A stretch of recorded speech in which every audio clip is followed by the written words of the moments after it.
Hey everyone, welcome to Grayman Prepping. It is Tactical Tuesday time, and tonight's topic is we got Minuteman Prep here! Woo! And here he is. Hey guys. Wow, all right, so for those of you that didn't catch it, last Friday on Camp Patton Family Compound, we started this out. We did an hour talking about all sorts of cool things dealing with solar generators, portable power stations. So some are kind of hard to be portable, but still, it's a power station. Anyways, so for generic purposes, they get some marketing genius called them solar generators, and the name is stuck, like Kleenex. Anyways, let's see. Let me get back up here. Let's see who all's in the side chat here. Say hello to everybody. First one in at 6:32 this morning was LG. Then Laura at Hedgehog's Homestead said hi. Vitra's in the side chat here too. Super Scout is here. And of course I put it up there on the pinned the comment to get your notepad and pencil ready, because you're going to learn some stuff tonight. And if you have questions, write the question down until the time we tell you to start putting questions in. And questions should be put in all caps. In fact, let me go ahead and put that banner up right now. There it is. Boom. Put all questions in caps when it's time to do questions. Let's see here. Jumped on me. Okay. Where to Begin Homestead is here. Hey, Janice. And Green Granny. Denise is here. It's the Marshmallow Man. Hey, Lewis. Kaylin Strain is in the house. Troop 1351, my old scout troop, they're watching and lurking. And let's see what we got here. Robert, Homestead Aquarius is here. And Barry at Storms, Radios, and Cats. Keith Cronk is in the house. Alicia is here. Mary Beth Smith's here. And make sure I came all the way down. And Corsair Trainers. Hey, Captain. Pirate Crew's ready here. And let's see who else is here. Okay, that's it. And all right. So I'm going to do some channel shout outs here. Those that don't know, Corsair Trainers, Monday morning for the Monday morning coffee chat from the island of Misfit Toys. Good information over there. And Kaylin Strain, Sunday evenings, does MRE reviews. Robert at Homestead Aquarius is the host and captain of the Global Shed Wars Gardening Competition. And everybody else is out there is just really cool people. If I missed someone, I'm sorry. Oh, I do have something here. Where to Begin Homestead. So I got a sticker from them in the mail today, and along with a Christmas card. All righty. And so I think I've caught up anything else that I need to mention here. I'm going to go back up and see what popped up here, because there was something popped up in my mind when I was going through listen people out. Can't find it now. Oh, I'll get it back down to the bottom. All right. So now, folks, if you have a question, post the question, all caps. But we have some other questions that we received ahead of time. And one came in at the very end last Friday about over paneling. And so can you talk about over paneling? Yeah, so over paneling is basically, let's say you have a 1,000 watt charge controller. So the charge controller is what converts solar energy or solar panel energy into battery energy. Basically converts it so that way it can go into the battery. And it can only allow so many watts or volts and amps in at a single time. So let's say that it's a 1,000 watt charge controller, but we have 2,000 watts connected to it. That would be over paneling. So you could think of it like a funnel where you're making 2,000 watts, but only 1,000 watts is going through. So the advantage of over paneling is here in the United States, on average, varies greatly, but there's about 5 to 6 solar peak hours per day between summer and winter, just total average. Okay, it's much less during the winter and much more during the summer. But the bottom line is solar peak hours refers to the amount of time per day that your solar panels can make the most amount of power. Okay, and so if you have 2,000 watts connected, and that means you're making at least 1,000 watts. 1,000 watts going to be going in for more than the 5 hours that are solar peak hours per day. And that's simply because, say at 8 in the morning, if you had 1,000 watts of solar and only 50% of it was producing, you'd be making 500 watts if you had 1,000 watts, right? But if you have 2,000 watts in panels, then you're making 1,000 watts because you've doubled how many panels are producing energy. And so it greatly increases your solar peak hours per day. Now, where over paneling can be done away with is having a larger charge controller. So if you've got 2,000 watts of solar, you don't want to limit yourself to a 1,000 watt charge controller. You would want a 2,000 watt charge controller, because then you're going to be getting more energy for more hours of the day. And so you're not limited to those 1,000 watts or watt hours produced per hour. So over paneling is a good thing to do on like pre-made systems like the Delta Pro or the Titan or the whatever, the Blue Eddies and such, because you can't control how those companies set up those charge controllers. And so you can control increasing your solar peak hours per day in most cases or in some cases. So that's the advantage of over paneling. But if you're doing a DIY system, you would just get a charge controller that's bigger or more powerful, because there's no sense in not bringing in that energy. Right. Now, talking about some of these pre-made ones like Blue Eddy, Delta Pro, Titan, they generally say how much power you can put into them, right? Yes. How many watts? So there's two parts. One part is how many watts, and the other part is the volt and amp parameter. So this is where most solar generator companies fail. Across the board, number one way they fail is, so let's take, for example, the Delta Pro. I like the Delta Pro. I recommend the Delta Pro, and I use the Delta Pro. But its charge parameter is from 11 to 150 volts, okay? So I've got solar panels, and if I look on the sticker on the back, there's going to be a number, lettering that says VOC. It's going to stand for open circuit voltage. That is how much voltage this panel is capable of making, okay? In its absolute best conditions, it'll make, so this panel's on average about 21 volts, okay? So if I've got 21 volts coming in on this panel, I can only connect up to 7 of them and stay below 150 volts. Because when I connect them in series, the voltage goes up and the amps stay the same.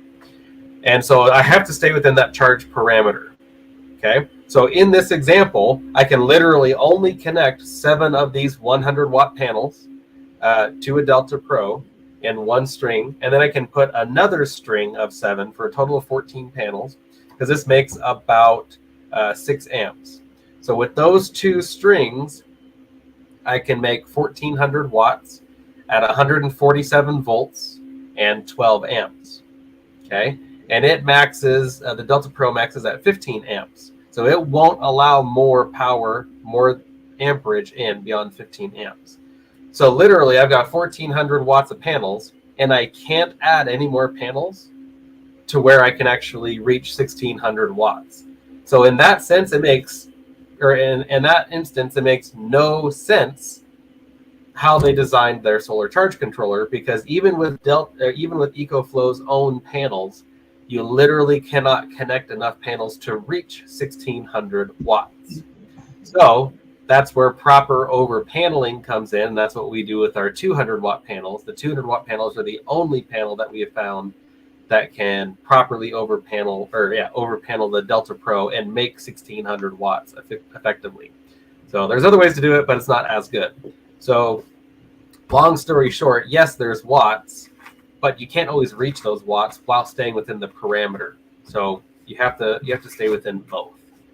All right. So before we jump, there's a question inside. Before we jump to that, now are some of the pre-made ones having their charge controllers? Can you actually screw up their charge controllers by putting too much into it? So some of the older units, maybe a couple of years ago, you could still do that. But nowadays, they have what's called overcharge protection. And I believe it was it may have been the Pecron video. That was one of the things that I tested, where I connected more than 150 volts to the unit. And the same happens with the Delta Pro, the Blue Eddies, and so on. If you connect more than the recommended or allotted voltage, it will automatically shut off.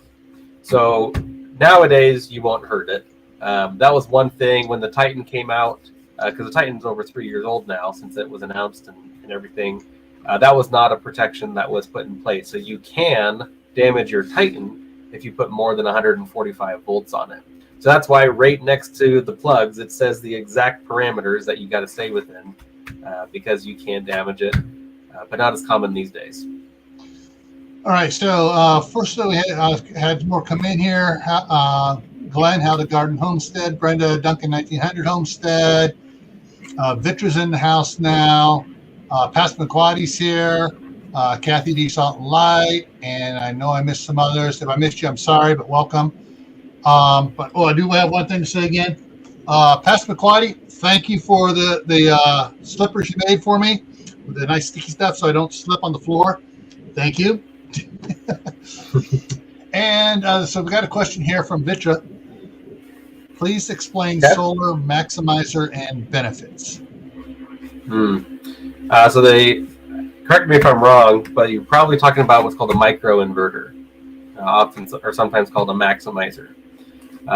Basically, what it does is it actually goes on the back of the solar panel, and it's used in residential solar installations. And it just helps the solar panel be even more efficient, so you can squeeze out, maybe 5 or 10% more watts out of it, which in the grand scheme of things makes a big difference, because if you've got a 350 watt panel and you're making an extra 35 watts and you've got 20 panels, then yeah, you're making considerably a lot more power to go back into your batteries and stuff like that. So if you're talking about microinverters, then that's how they work. They're mostly used for residential systems. I've not personally tried them on a solar generator. I don't know that it would cause any problems, but that's what they do, is they just increase how many watts your solar panel makes. Okay.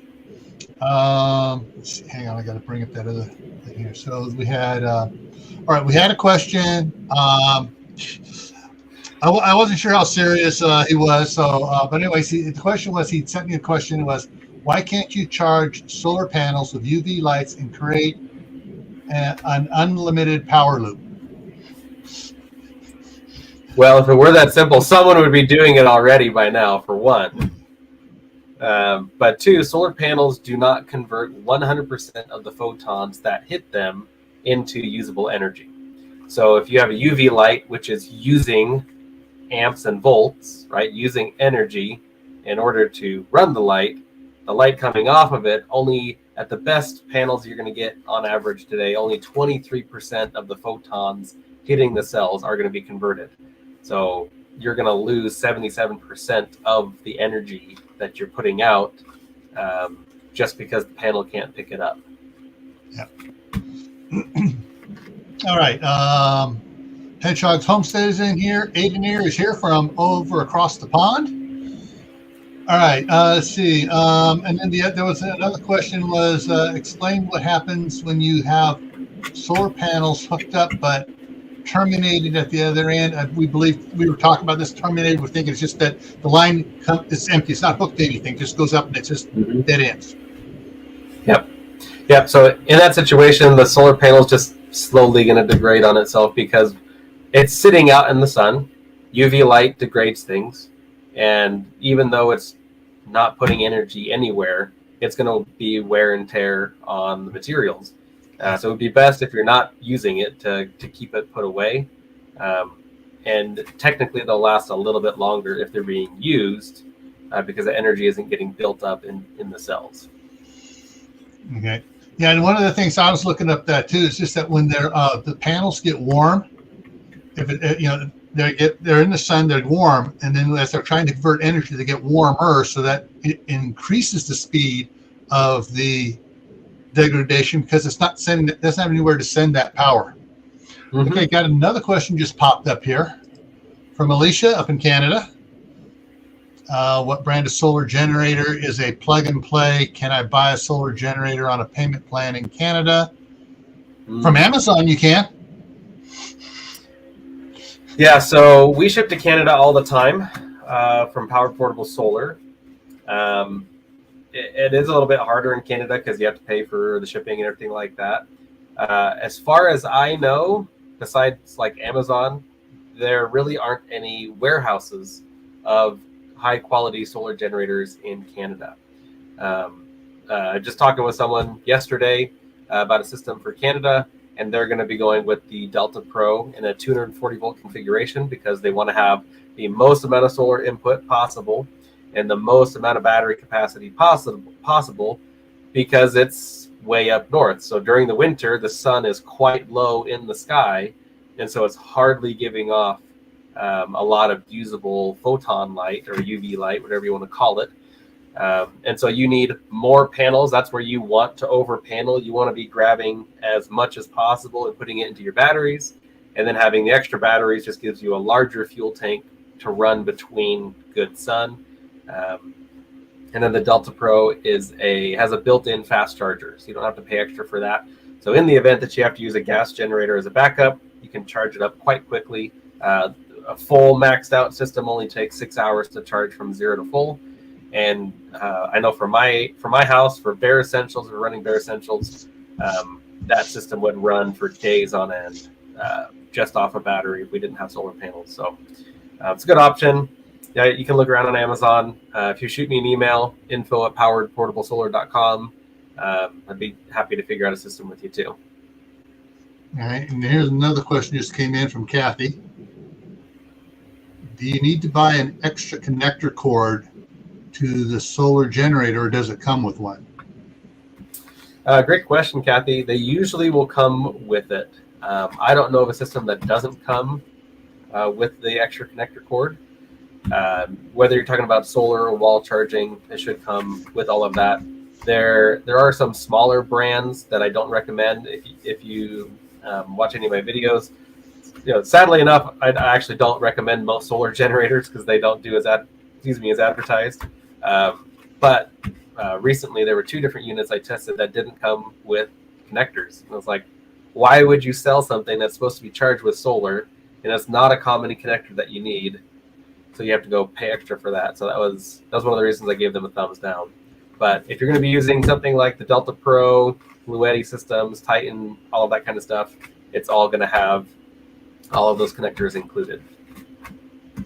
And if you are doing the series and parallel panels for over paneling, I know Amazon carries the Y and the multiple splitters to bring them all in together to the 2 lines that connect into the solar generator power station. It's called a branch connector.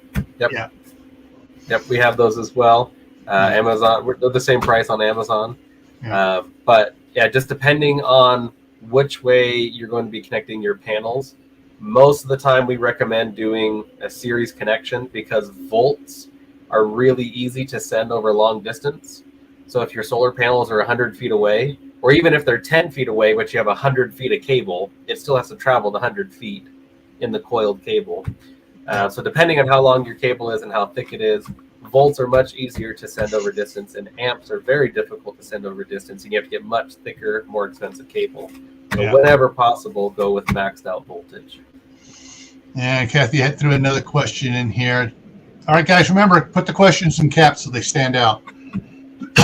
Does the car adapter drain your battery? So if you're using the car charger for a solar generator, it's going to, and your vehicle is turned on, it's going to be powered off of the battery, but then the battery is going to get recharged from the alternator. If your cigarette lighter port still provides power when the vehicle is turned off, because a lot of vehicles don't do that anymore, If it still provides power, then it's going to be draining your car battery and recharging the solar generator. So if you do that too long, you won't be able to start your car. Yeah. All right. Okay. Now, one of the things here, I'm going to jump over here to the other thing. If I get here the right one. I've got a little graphics to throw up here. You know, you mentioned about doing it yourself type stuff, and this is a little DIY. Get it right, yeah. So you got you have your inverter, and actually there was one that I forgot. I was going to grab the picture of. Rich Solar makes one that is a combination inverter, charger. I mean, it's a one unit. Everything comes into it and goes to the batteries and back and forth. And that's kind of what this thing here looks like. And so, so it's going to have a charge controller and an inverter in it. Yeah, and the rectifier. So basically, you got your power AC coming into it, and you can charge off of AC. Charge your batteries off the AC if it's cloudy or the panels are covered with snow. You can charge off of has a generator, alternate AC input for generators. You have your battery return and everything else. So basically, having the proper inverter, if you're doing a DIY system, is very important. Mm-hmm. Yeah. So, I mean, this is where you probably want to spend that little extra money, not get that one from Harbor Freight, get a better one that make sure it also has pure sine wave inverter in it. That's pure sine wave. Yep. Yeah.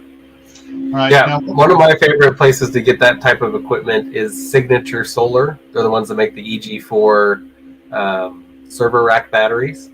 They're a wonderful company, very high quality. They stand by their equipment. They're out of Texas. I've talked with the owner once or twice, and their equipment is very, very good. It's what I plan on using when we take our house off grid. But yeah, there are options all over the place, and you do want to make sure it's pure sine wave. You want to oversize it. So if you know you're going to need to run 2,000 watts constantly, get at least 2,500. Realistically, you would want 3,000.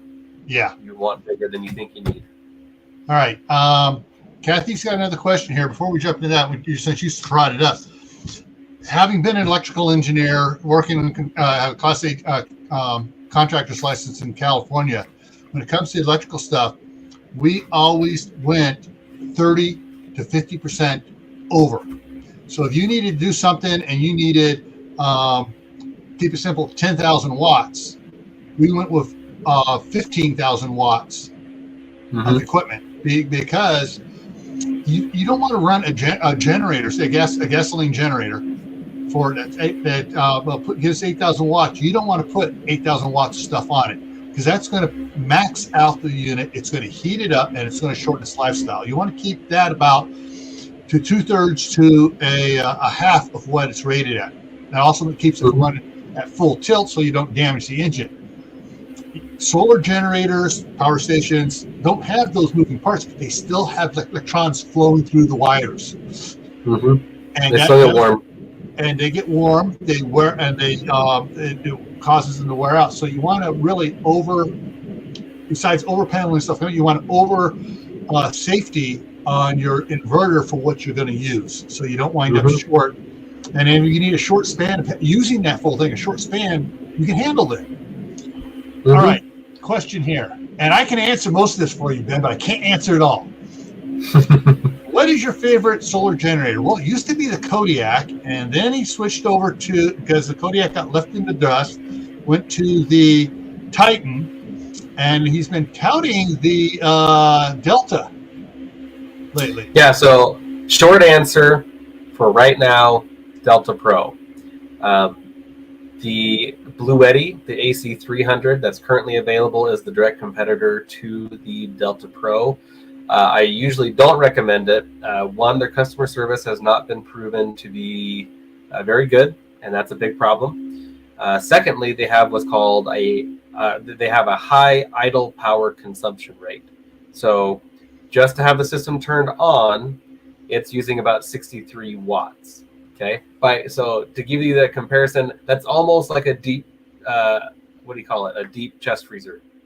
It's almost about the same amount of wattage as running a chest freezer. So instead of being able to run a chest freezer, you have the system turned on. It's using that much power. So in the course of 24 hours, it will consume 50% of its own battery. So you basically only get 50% of the battery to use, unless you got a ton of solar. The Delta Pro is really good because it can make 240 volt power by linking two of them together. It's got a 3600 watt inverter, which is quite powerful. Expandable battery up to about 21 kilowatt hours or 21,000 watt hours. And its idle power consumption is only 13 watts. And I lean towards the Delta Pro over the Titan because, it was the Kodiak and then it was the Titan, and currently it's the Delta Pro.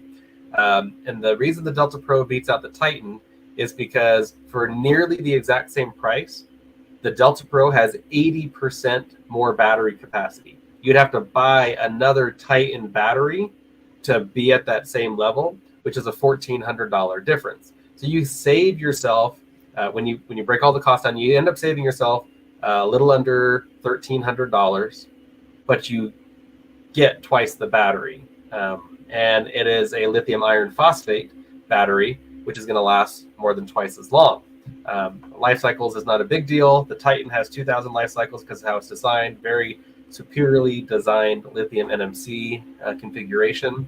But unfortunately, the Titan cannot do 240 volt power. So for many of us, in the preparedness world especially, have well pumps. And 99.5% of them are 240 volt power. So you have to get that 240 volts, and the Titan can't do it.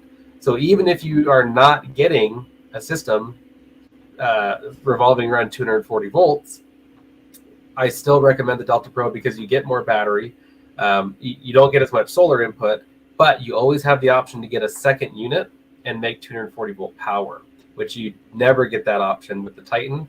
I still like the Titan, but I talk to probably at least one person a week, if not more, who has already bought a Titan, now needs 240 volt power. Now they're buying another system. So all of that money spent on the Titan previously is a sunk cost. So you might as well get something that's better, that's going to last longer. But the Delta Pro will likely be de-rained here in the next 4 weeks because of the new Apollo coming out. I've been talking a lot about it. I'm very excited about it. But I can't give a recommendation on it until I've tested it. The system's on poweredportablesolar.com. I do not put on there unless I would personally use them and recommend them. And so for right now, the Delta Pro is a very good choice. It's going to be long lasting. In 10 years from now, it's still going to be working great. So it's a very good option. I will also say that's a very exciting time. I'm going to the CES convention in Las Vegas in January. It's basically all the tech that's being announced, whether it's LG or Samsung or whatever, EcoFlow, Bluetti. I'm going to that and will be reviewing, doing videos on new systems that they are going to be bringing out as well. So it's a very exciting time. The big advantage of that is it brings prices down on everything. So if you need something soon, get the Delta Pro. We can help you get discounts on that at Powered Portable Solar.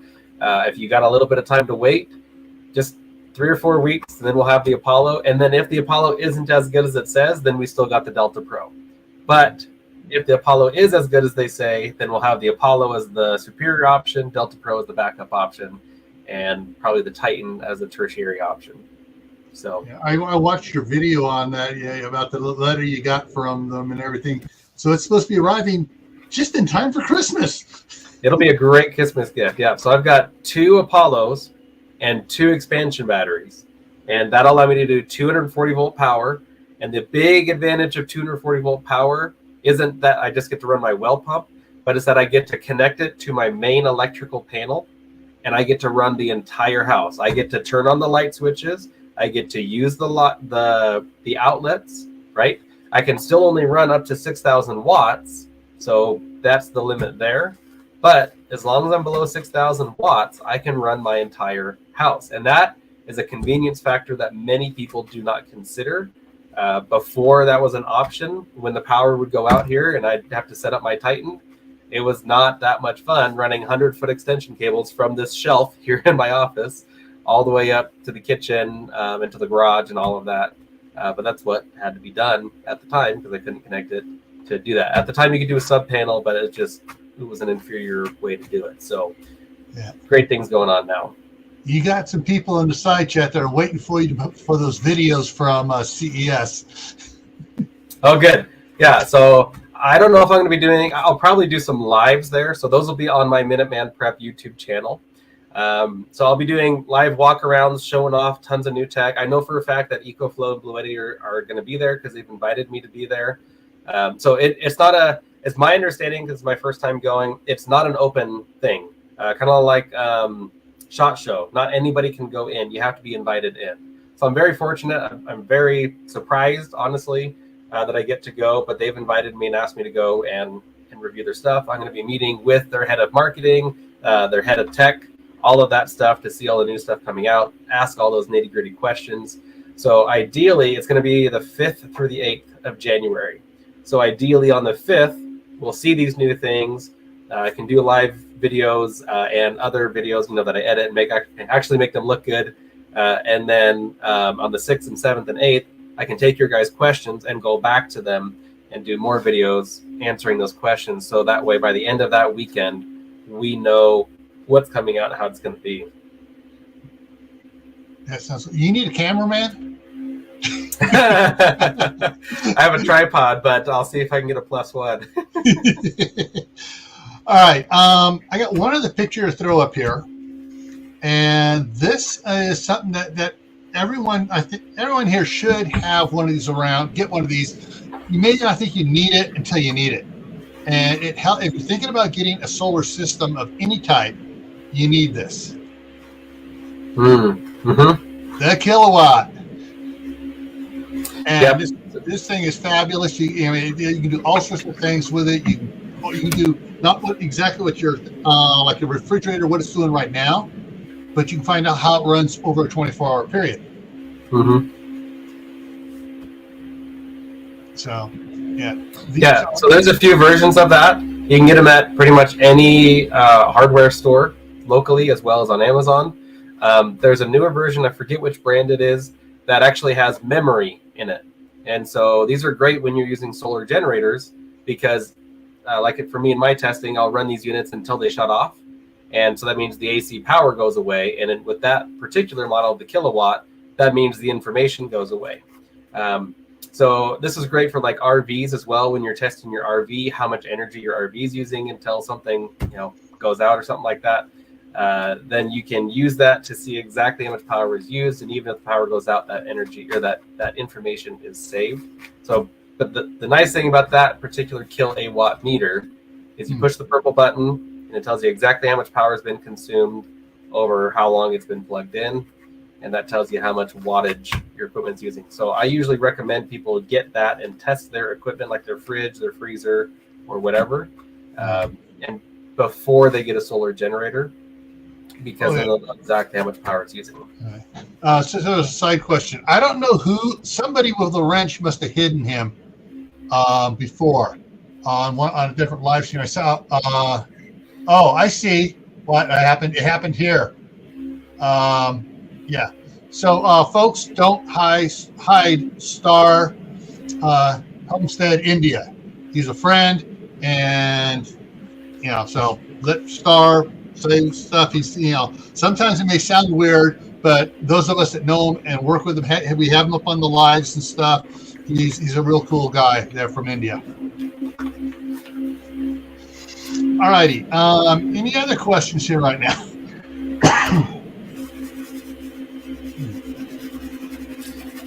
Yeah, so one of the common questions that I get from people nearly on a daily basis is, what system do I need, right?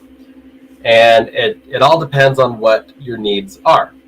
If you just want to run your essentials during a 3-day blackout, that's pretty easy to figure out. I know for me, I've got 2 refrigerators and I've got 2 freezers. Those are the biggest things. If it's hot out then we're trying to save energy, we're going to be using fans, right? That means every person will have a fan, and each fan uses about 65 watts. And then on top of that, we'll probably use like a microwave or a toaster or something like that here and there. And those use a lot of energy, but they use that amount of energy in a very short amount of time. And so it's almost nothing as far as energy consumption goes. What we're really looking at are what are the things that I'm going to be running for hours, maybe 4 or more hours a day. And so for most people, it's a fridge, a freezer, lights, fans, TV, Wi-Fi, sometimes a CPAP machine, in more rare cases, an oxygen concentrator. But the things that are going to be running constantly are what you mostly have to factor in for essentials. And so with essentials, it's not that complicated. And I think someone alluded to this in the chat. You can look at the the sticker. Just to give an example, I had one here. If you just take like your phone wall charger box and you look at that really fine print on it, you're going to see on there, it's going to say somewhere 5 volts and 1.5 amps. And volts times amps equals watts. So we know that little device is capable of pushing 7.5 watts. So 7.5 watts for 1 hour is going to consume 7.5 watt hours off of the battery, right? So fridges and freezers, it's really misleading, that information, because depending on how full they are, what time of the year it is, whether it's in the garage or inside the house, all of those things factor how often it turns on. But generally speaking, a fridge or a freezer will consume about 100 to 120 watt hours per hour. So the bottom line is you can take all that information, combine it together and say, I need 3,000 watt hours. And with that, then you know how big your battery size is. And so all you have to do is take that amount, let's say it's 3,000 watt hours, and divide it by 5, because there's 5 solar peak hours in a day. And so 3,000 divided by 5 is 600 watts. So you need a bare minimum of 600 watts of solar. And so there's a really easy formula to decide that stuff. And that's what we do at Powered Portable Solar. So that's how you figure out what size system you need. Yeah. So Robert says, I just thought of something. Can I just look at my power bill and take the highest month power usage to know how big my system should be with a little extra? Yes. So yeah, that is a great idea. The reason you would, so that's if you want to run your entire house, because that's not just essentials. That's life like normal, right? So if you wanted to be either off grid or self-sufficient at minimum, or very comfortable when the grid goes down, then that's a great way to look at it. So in that example, if you saw you were using 10 kilowatt hours a day on average, or if you're paying for 300 kilowatt hours a month on average, then you need a system capable of making 10,000 watt hours or 10 kilowatt hours with the solar panels per day. And then you have to factor in that you're going to be using energy while producing energy. So that's where you have to add another 20 or 30 or 50% on top with the solar panels to make sure that you're offsetting how much you're using while charging. So that's a great way to do it, especially if you're trying to go off grid. That's the best way to do it. One of the things that I'm going to deviate from solar generators just to generators for a second here. Mm-hmm. A lot of people get generators and they plan on running them 24/7 for bare essentials. And I've said this before in my other live streams. That's not a good idea. If you have bare essentials like Ben was talking about, a couple chest freezers, a couple refrigerators, and a couple other little things. Generally, chest freezers and refrigerators only run a short amount of time. And if you're not getting into them all the time, you don't need to have running the generator if they're not running. Yep. So, like people are going to want to do a generator system. Figure on you're going to run that generator for 30 minutes every 2 or 3 hours, and turn it off. Mhm. And then and then you go start it up again. You turn on the little breaker on the generator. You'll find out which of your chest freezers, refrigerators, whatever, turn on because they need to cool down again.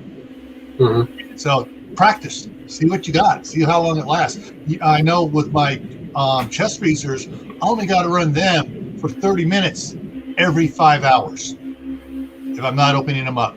And the one out in the shop in the wintertime, hey, I only have to run it for 30 minutes once a day because it's cold out there. And if I could add on to that on the solar generator side of it, I like to use something called a outlet timer. Many of you may be familiar with them. Oftentimes people use them to turn on their Christmas lights at 5 p.m., right? And so you take an outlet timer and all you do is you plug it into the outlet, plug in your fridge, and then you can tell it how often you want it to turn on. So for me, I do 15 minutes of every hour. And then if I need to get into the fridge, I try to get into the fridge during those 15 minutes. And so it doesn't reduce the energy usage by 75%, because I'm using it for 1/4 of an hour, because it does have to run harder and for the full 15 minutes when normally it only runs for 3 minutes when, in normal use. But I found that on average, it saves about 50 to 60% of the energy. And so that's a great way to go. But you don't want to do that really long term. And you wouldn't want to do that in normal day life because it messes with the defrost cycle. All right. So hang on here. I'm going to throw it up here. Yeah, there's a question about 24/7. Hang on here. We got powered portable solar, bing, bang, boom. And get it up here. All right. So here is Ben's poweredportablesolar.com website link. Yeah, and you can check him out. And he has a great newsletter stuff he sends out all the time. So I'll get his newsletter announcing a video, and then 10 minutes later, YouTube posts the notification for the video. Mm-hmm. And I've already watched it. Yeah. So poweredportablesolar.com is my website focused solely on solar generators. I'm actually going to be working on a minutemanprep.com, which will have solar generator stuff there as well, but it's going to be much more well-rounded because it's going to include water and food and firearms and gardening and first aid, sanitation, all those things that are important to preparedness. But that's a long one in the works, so it won't be out for a while. And hang on here, and just works right. And there is his YouTube channel as well. Yep. And on his YouTube channel, he does go to the range, and he talks about some of the loading the he's head for loading the magazines. The little thing, I forget what it's called. He put all the speed loaders. Speed loaders for the magazine. Yeah. I'm sorry. I'm old school. A speed loader is round, has 6 shells in it, and you drop it in, boom, and you're firing again that fast. Yep. Yeah. On the topic, since tonight is part of the Tactical Tuesday and all that. For any of you guys that are looking at firearms training, I'm looking at going to Ghost Ring Tactical. Hopefully this next year. Their training looks phenomenal, and for any of so they offer 4 different classes. Their precision class is basically a sniper class. They don't provide the ammo, but for all of their other classes, ammo and lodging is included. What is this at? Ghost Ring Tactical is in San Antonio, New Mexico, not Texas, okay. New Mexico. Mm-hmm. It looks awesome. I'm very excited to go train with them. So if you guys look for training, that's one place you might want to check out too. Now, wasn't there one down there by Las Vegas? Yeah. So there's a question. Yes, Ghost Ring Tactical. The one by Vegas was Front Sight. It is actually now gone. There was a huge scandal with the owner basically gaslighting the members. I was a lifetime member. I was for 11 years. I absolutely loved my training there. It was very good training. They always get made fun of for, I don't know why, because there's a group of guys that I go shooting with quite often, and we do shooting competitions. And I'm not bragging, but I'm saying because of the training that I've done, I'm usually in the top two of all the shooters there, and I've gone to other local events, and I'm always in the top of the shooters. So it's not to say that I'm amazing or anything like that. It's just I love going and getting training, firearms training.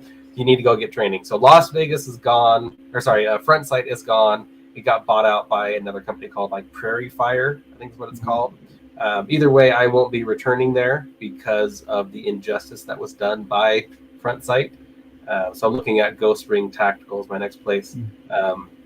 I do a lot of training with local guys as well. We're actually doing a 3-day winter survival private class this next month, where it's literally out in the middle of nowhere mountains survival stuff. So I'll have to do a lot of training. Now, I'm not sure if Corsair's Trainers is still here. Steve at Corsair Trainers down in Los Angeles.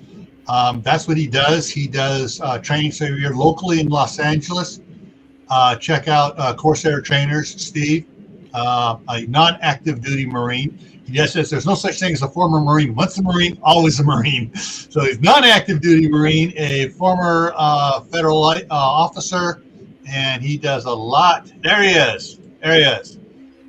Corsair Trainers, and he does training, and he posts good training classes. You know, when he goes there, he posts a video of what some of the stuff going on in the classes. He does great videos on situational awareness, planning ahead, all really safety-oriented stuff. And so Steve's a good friend. I'm a member of his channel. That's why I called him Captain when he came in. It's the pirate ship, and if you're not a member, you're part of the rowers down below deck rowing this pirate ship. You know, like remember the Black Pearls put out the oars to row the Black Pearl faster. So, anyways, to answer Cappy, Ghost Ring Tactical does not go to Florida. They are in New Mexico only. You have to go to them, but they will pick you up from the airport and provide lodging, and ammo and all that, food and everything. Yeah. If for those in Florida, Georgia's right next door. Warrior Poet Society does a lot of training out there. There's actually more training back east than there is here out west. So there's a lot of options if you just do a little bit of digging around. Someone had a question about running AC 24/7, air conditioning 24/7. It actually is possible. I installed air conditioning in my house this year and ran it off grid. I have a video about it, but I haven't posted it because it's no longer pertinent because it's not summer.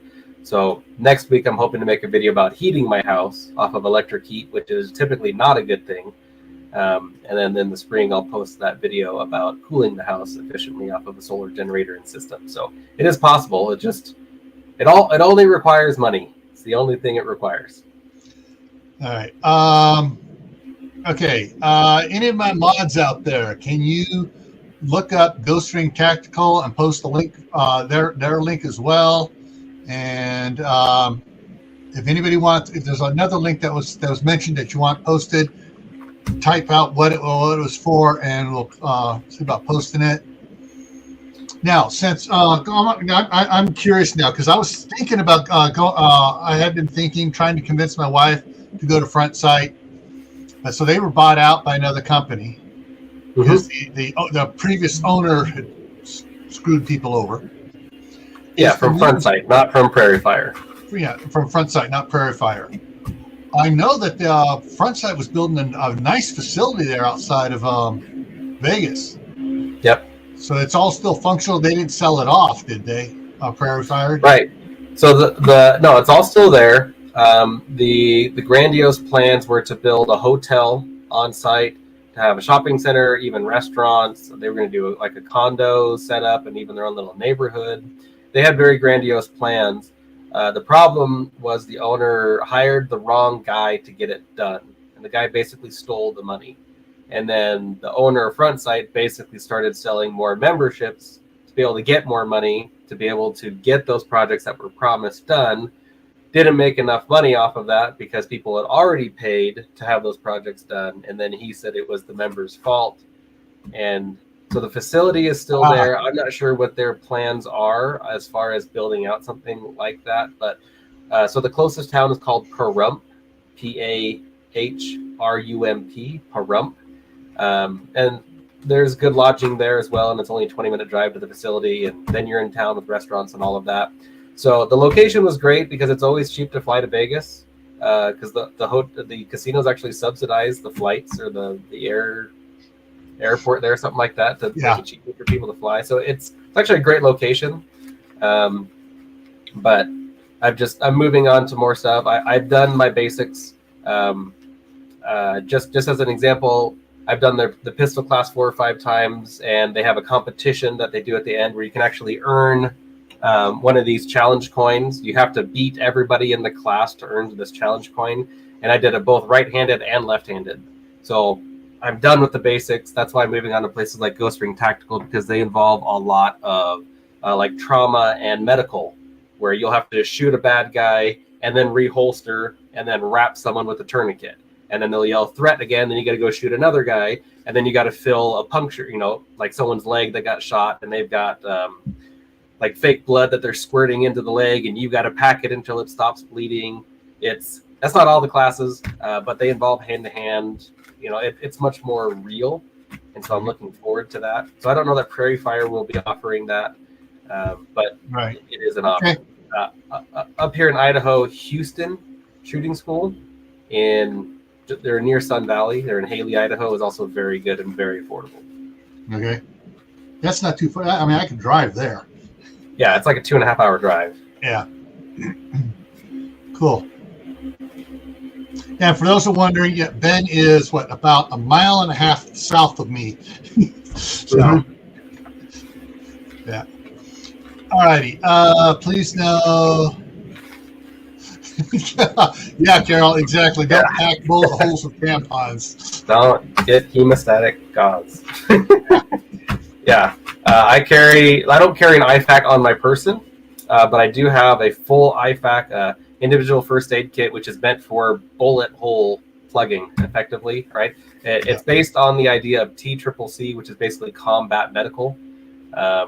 So a full IFAK, I keep one in each of our vehicles. I keep one in my off-road vehicle, one in my RV, one at my cabin, here at my house. Anywhere that I go, I keep one close by. Okay, let me check one thing out here real quick here. I didn't see anybody post it, so I'm going to just see if I can find it here. Ghost Ring Tactical. Mm-hmm. Yeah, that's it. Yeah, there it is. So here, I'm going to share this. So Ghost Ring Tactical, got pictures. So if you go to their website, it's pretty impressive. You guys should just go and watch the videos. It's awe-inspiring. All right, and drop that in there. Just to be clear, I'm all for concealed carry permits. Concealed carry classes are not firearms training. They are lectures on law on how to properly conceal carry. Even if there's a shooting portion, that's not training. It's not the same. I'm all for CCW. I have a CCW. I have my enhanced CCW, so I can go to even more states with concealed carry. Just go get some training, even with a local guy. Don't necessarily just call up your brother-in-law who talked to a Marine once. Go to someone who actually has people skills and knows how to train people. Yeah. Yeah, when I retired from DHS, it's like, I'm not going to be carrying that.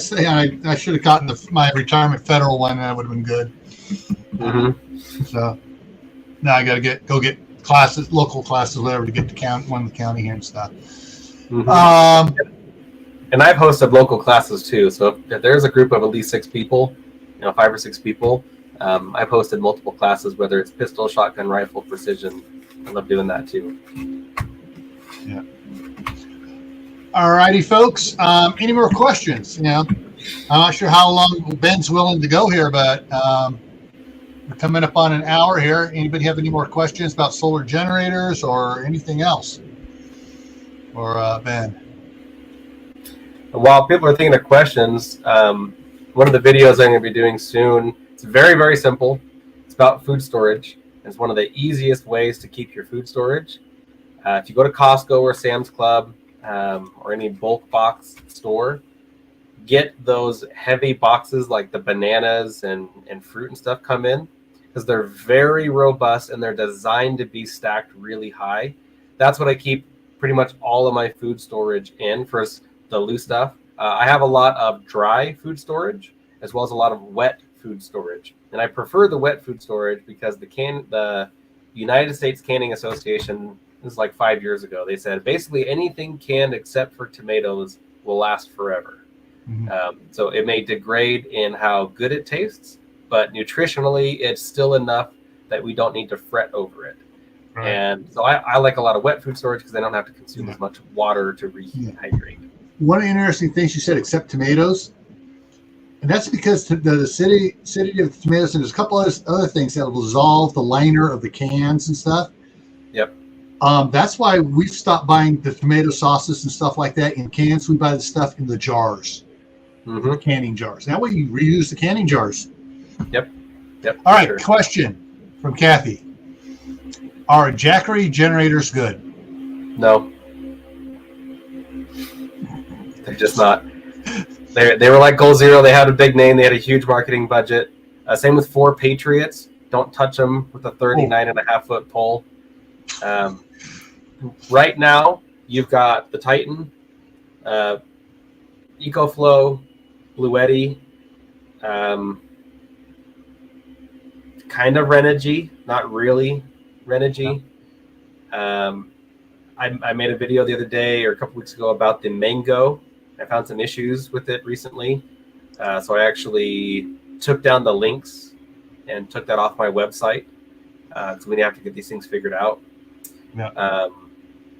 That's pretty much it. The pickings are still slim. We've made huge strides in the solar generator industry, but there's still a lot of lacking high quality stuff. And this is from an emergency preparedness standpoint. You just want to run your DC fridge on a road trip. There's 100 units that'll do that. Yeah. I mean, it's like the Kodiak I bought from you, 5 years ago? 5 years ago. Yeah, probably about 5 years ago. Yeah, 5 years ago. The main thing I use it for, my CPAP. Yeah, and it's perfect for that. I took that thing to Scout Camp with a 100-watt panel. And 2 of us ran our CPAPs off of it with just a 100-watt panel, catching the little 4 hours of light in the middle of the day between the trees, and it lasted all week for us. Yep. Yeah, I took my Kodiak to Scout Camp. I was a Scoutmaster as well, and I would hang up my base camp lights around the entire camp. We were the only camp that had lights and power and everything. I brought my e-bike, recharged my e-bike all week long. It's a great little unit, but for emergency preparedness, for real blackout, long-term EMP or economical collapse type stuff, it's not enough. And you also done a couple videos with your travel trailer.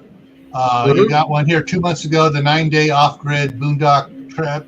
And you have the one at the Scout Camp up there at Island Park.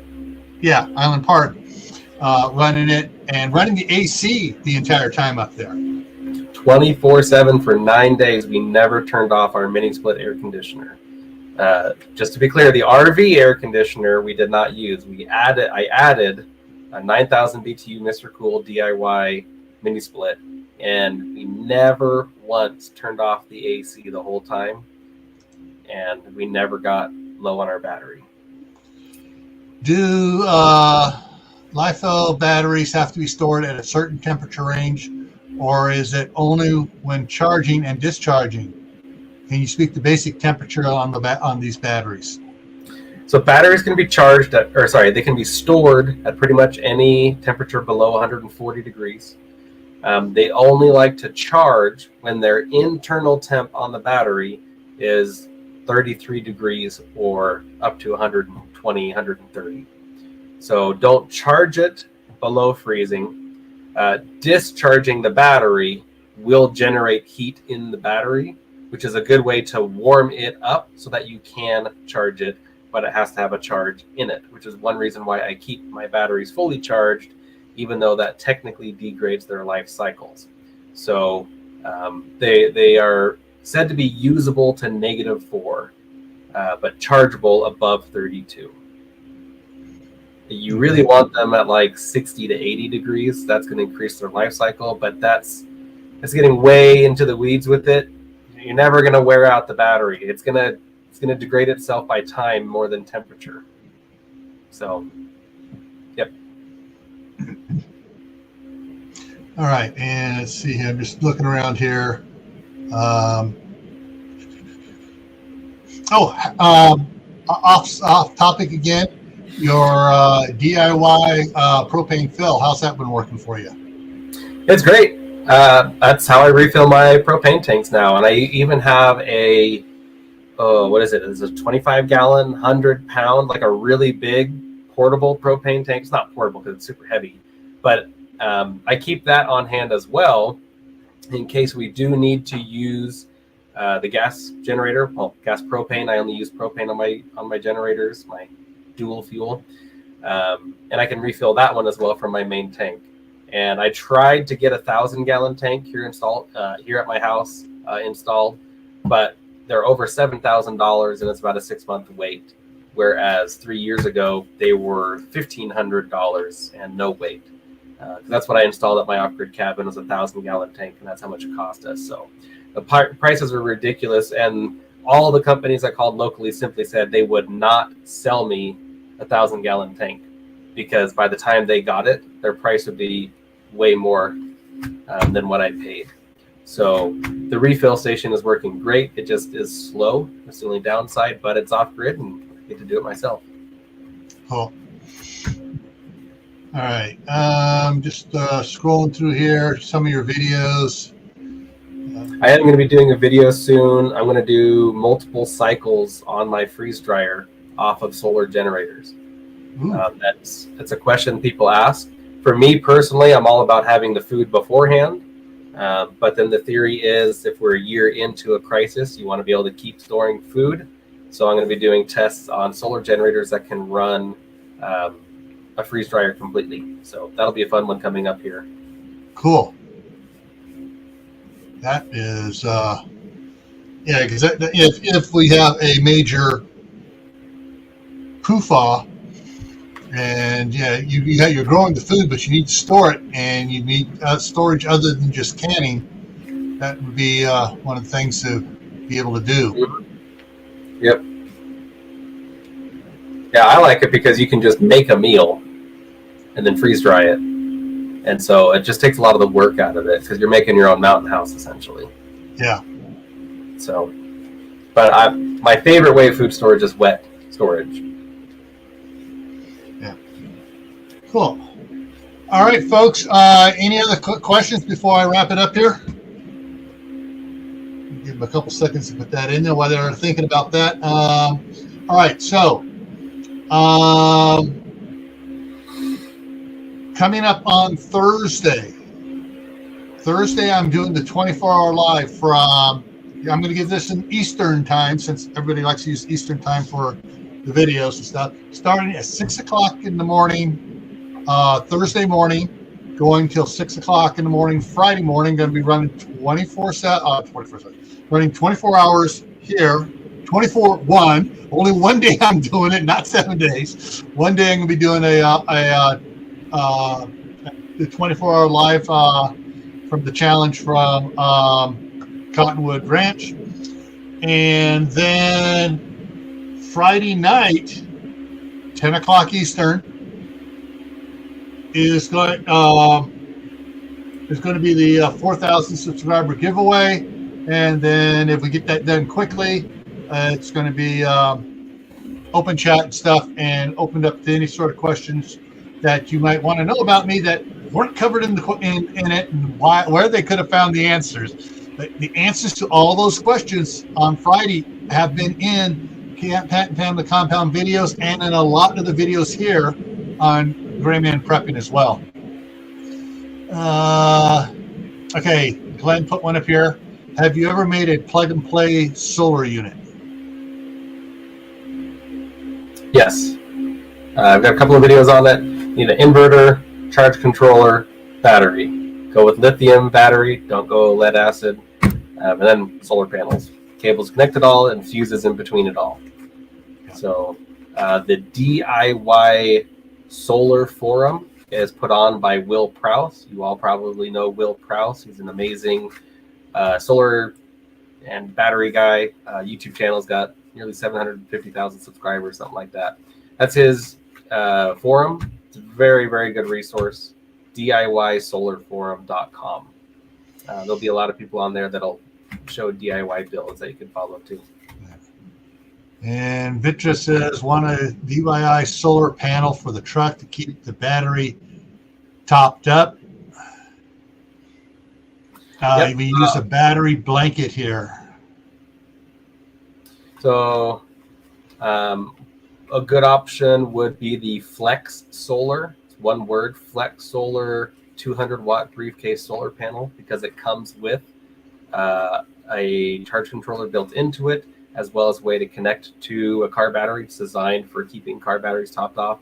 There are a lot of solar panels out there that are designed to help keep batteries topped off. Depending on how much power your battery blanket is using, whether it's 35 watts or 65 watts or whatever it is, you would just do the math on that multiplied by 14 hours because we're in winter.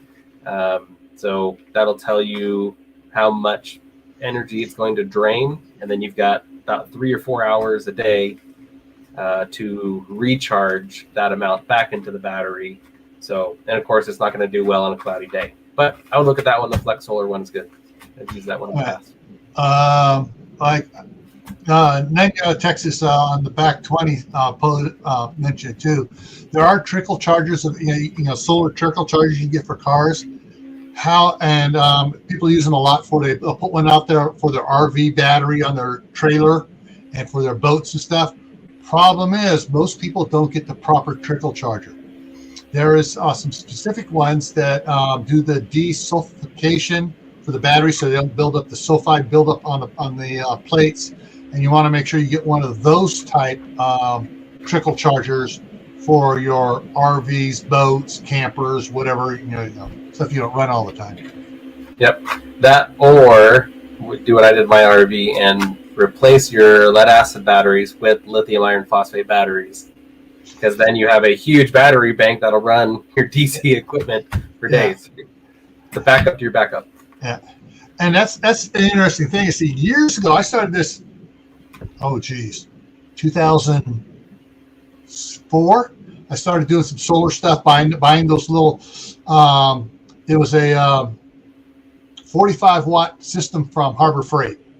Mm-hmm. 3 15-watt panels, little charge controller, and 2 little fluorescent 12-volt lights that plugged into it. And I've done a lot of stuff like that, but it hasn't been until really recently that the price of the lithium iron phosphate batteries has come down to match the cost of the lead acid batteries. And so I was getting ready to. I have a bunch of old lead acid batteries. I was going to take back over to Batteries Plus and get some more golf cart batteries for my system I have out here. It's like not that prices. I'm just going to go ahead and get a couple of lithium iron phosphate batteries for it, and make it a lot lighter and easier to deal with. Yep. If I can say something to that, so your average lead acid battery that's going to be on your RV, you're going to have on average about 570 watt hours of usable energy, because you can't drain them below 50%, otherwise you damage them. You could get a 12 volt 50 amp hour lithium iron phosphate battery. They're very cheap. The ones I really like are by Power Queen. Pulling up the website. If you just do Power Queen battery search, I believe it's let me just find it here. Yeah, ipowerqueen.com. Go to their 12 volt 50 amp hour battery. It's $200. It'll have 3,500 cycles on it. It's going to be 640 usable watt hours instead of 570. You'll never have to worry about maintenance or off-gassing. It'll reduce the weight greatly, and it's easily swap. You change nothing. It operates the exact same. That link. I mean, here's that web page there. And so, all sorts of crap popping up here. No, I don't want to chat with you. How do I get rid of this? Just click off of it. There you go. Yeah. Yeah. So, these very high quality. I like Power Queen a lot. Yeah. Oh, that was the other question that we didn't talk about, and hopefully we got enough people in here to be interested in this. Let's jump back to this. Okay. We talked about it a little bit with you were talking about over paneling and running up like at 116 volts for the one system. Now, the just for clarification on stuff in case people don't realize. All right, my Kodiak, that's a 12 volt input. The Titan, that's a 48 or 24 volt input. It's a 24 volt battery. Kodiak's a 12 volt battery. Mm-hmm. Okay. So, but it also has a stud so you can attach a 12 volt battery to it. On the Titan, it has to be a 24 volt battery. Oh, so you got to take two 12 volts in series or a 24 on its own. Okay. And the Delta Max. Mm-hmm. Delta Pro. Mm-hmm. Delta Pro, what is it? So it's a 51.2 volt, which is effectively a 48 volt. Okay.